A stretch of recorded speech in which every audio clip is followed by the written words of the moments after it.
Moi, je veux que ce soit un sujet sur lequel la France ne se déchire pas. Volontairement, sciemment, on ferait des enfants orphelins de père. Derrière la PMA, il y a toute une angoisse d'un changement de société. Thank you for joining us for a new edition of France in Focus. I'm Nadia Sharbi, and this week we're looking into the issue of access to medically assisted procreation. Currently, such treatment is reserved solely to heterosexual couples. But a campaign to extend that right to same-sex female couples and single women has been gaining momentum, with the government vowing to change the law by the end of 2018. Well, that deadline has come and gone. In fact, the issue has fallen very much to the wayside ever since the legalisation of same-sex marriage in 2013. And before we wade into what has been a heated debate, let's start with an overview of the situation. In France, medically assisted procreation is only legal for heterosexual couples who've been married or living together for more than 2 years. Women of childbearing age are allowed to use it, and Social Security covers the cost if she's under 43 years old. This is unlikely to change even if medically assisted procreation becomes legal for same-sex couples and single women. An estimated 2,000 to 4,000 French women currently travel abroad each year to undergo the practice, mostly to Spain, Belgium, Denmark and the Netherlands. Making the procedure more available in France would require a new set of laws. For lesbian couples, that could include more guarantees for the woman who's not carrying the child. Other projects include allowing women to freeze their eggs and legalizing post-mortem fertilization. French MPs are also considering ending sperm donors' rights to remain anonymous and legalizing research on embryos. Using a surrogate mother, however, looks set to remain illegal. While restrictions remain in France, some European nations have opened up access to all women. As a result, every year an estimated 2,500 insemination procedures are performed abroad for French nationals. Among those taking their dreams of motherhood to Spain, Britain or Belgium are a number of single women. Take a look. Maman, Elodie. Eh oui, c'est notre histoire. At 2.5 years old, Léonie already knows her story off by heart. Bah oui, elle est triste parce qu'elle voulait beaucoup, très fort, elle voulait un enfant.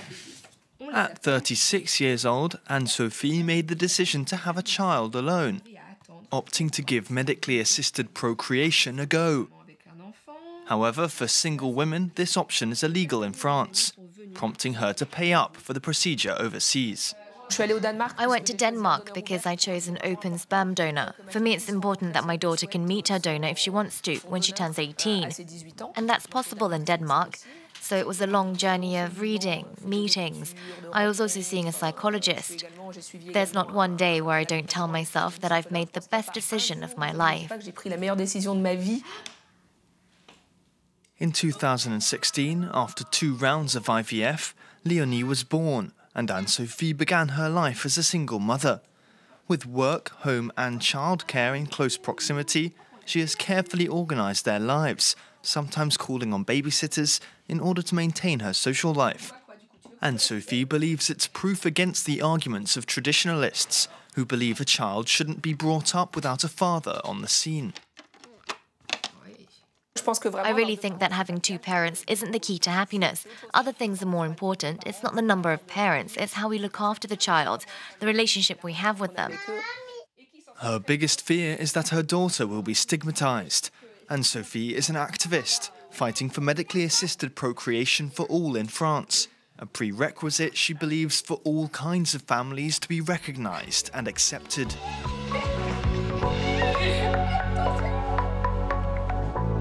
Well, to tell us more about the debate around this issue, I've come to meet one of the women who've actively campaigned for the extension of access to medically assisted procreation, LGBT activist Alice Coffin.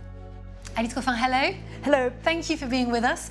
Now, as I've said, this debate has been going on for years now, and you've met with a number of French officials. Is there a lack of political will to change the law? Complètement. J'ai effectivement. Absolutely. I even met with President Emmanuel Macron to discuss this issue, and I found him, shall we say, reticent. As you know, like others before him, including heads of government, President Macron has promised to see through new legislation, but it's yet to happen. And I get the sense that, on a personal level, the president really isn't convinced. Je crois que lui-même, moi je l'ai senti pas du tout personnellement convaincu. And yet we've seen other European nations are more open on this issue. Is this situation perhaps a reflection of women's place in French society? Oui, très clairement, je crois que la France est un pays... Oh, clearly. I think France is a particularly sexist country. And it's true that as part of the European Lesbian Conference, I get to see what's happening elsewhere on the continent, and the differences are incredible. So yes, of course, it's a reflection of the fact that men still dominate French politics and like to be the ones who decide on how women should handle their bodies. S'occupent de leur corps. And what are the effects of this debate being dragged out? Personnel, moi je peux vous parler de moi. Je suis lesbienne. On the personal front, I can tell you about my case. I'm a lesbian and I was 33 when I first heard we're going to change the law very, very, very soon. It's a done deal. That was 2012. Today I'm 40, so it's over for me. And obviously it's the same for thousands of other women who, either because they're gay or because they're single, wanted to have a child without a man. As for the social effect, already the debate around gay marriage was incredibly confrontational, which wasn't the case in, say, Belgium, Spain or the UK. So France really has a serious problem, not just with women, but I think also with minorities of any kind, in this case the LGBT minority. And that's led to violence that wasn't seen elsewhere, and that's left the gay community genuinely traumatised. Ouais, le traumatisme, il est terrible. Well, we'll hear from opponents in just a few minutes, but first, is the French public at large opposed to extending access to medically assisted procreation? Pas du tout, et en No, plus, not at all. In fact, public opinion has evolved significantly and very quickly. Just a few years ago, 25% of people supported a change in the law.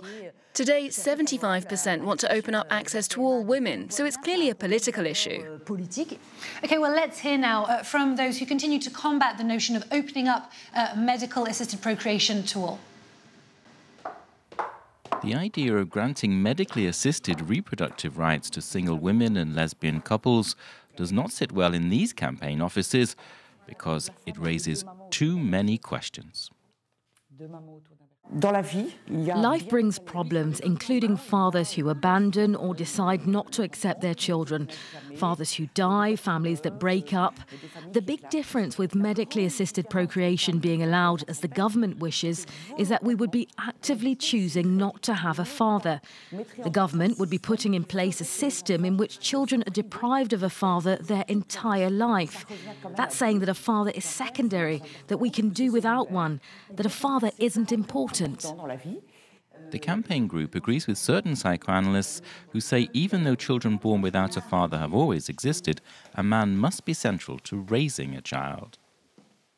If medically assisted reproduction is made available to single women or lesbian couples, you would be promoting the production of children in a relationship that gives total power to the child. And if that happens, the legislation would be making procreation be more or less about child production. Other critics have argued that what is being proposed is just one step from surrogacy.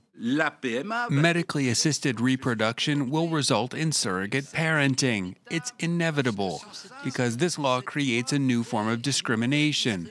Why should female couples have the right to have a child and not male ones? We will obviously move to surrogacy because of a call for equality in terms of rights. For some, surrogate parenting raises the question of reproduction as a marketplace where women's bodies are rented as part of a financial transaction. Critics of the French bill also say there will be an extra burden on the country's health system. Elise, what do you make of that argument that opening up access to lesbian couples and single women will have a negative impact on children? C'est du pur, c'est ce qu'on appelle des fake news. It's quite simply fake news. Not only do studies show that's nonsense, but it's also a loaded argument. And that's where it's interesting, because the notion the antis always harp back to is the father figure. In other words, no medically assisted procreation without a dad. Already, during the demos against gay marriage and adoption, the slogan was one mum, one dad. And I think that's significant, because it shows that behind this issue, there's a deep-rooted fear of societal change, of a society that can move beyond the paternal figurehead. And for paternal, read paternalistic. In other words, the system upon which our society has rested for centuries. So yeah, it's a big change, but I really think it will do us all a world of good. Well, finally, one of the arguments against extending access is a financial one. The French health system currently covers 4 in vitro fertilization attempts for heterosexual couples. That's pretty generous. Can the health system in France afford to extend that measure? C'est bien autre chose qui est derrière cette question-là. Let's look at the subtext there. First, that's discrimination, pure and simple, against single and lesbian women. For years, we've dutifully paid our taxes, done our bit for society, for people to be able to bring up their kids in traditional families. And all the while, we haven't had access to the same rights. And now some say even that once the law goes through, we should pay our way for inseminations. Well, actually, no way. Elise Coffin, thank you very much for having spoken to us. And thank you for watching this edition. That's where we're leaving it. Stay tuned to France 24.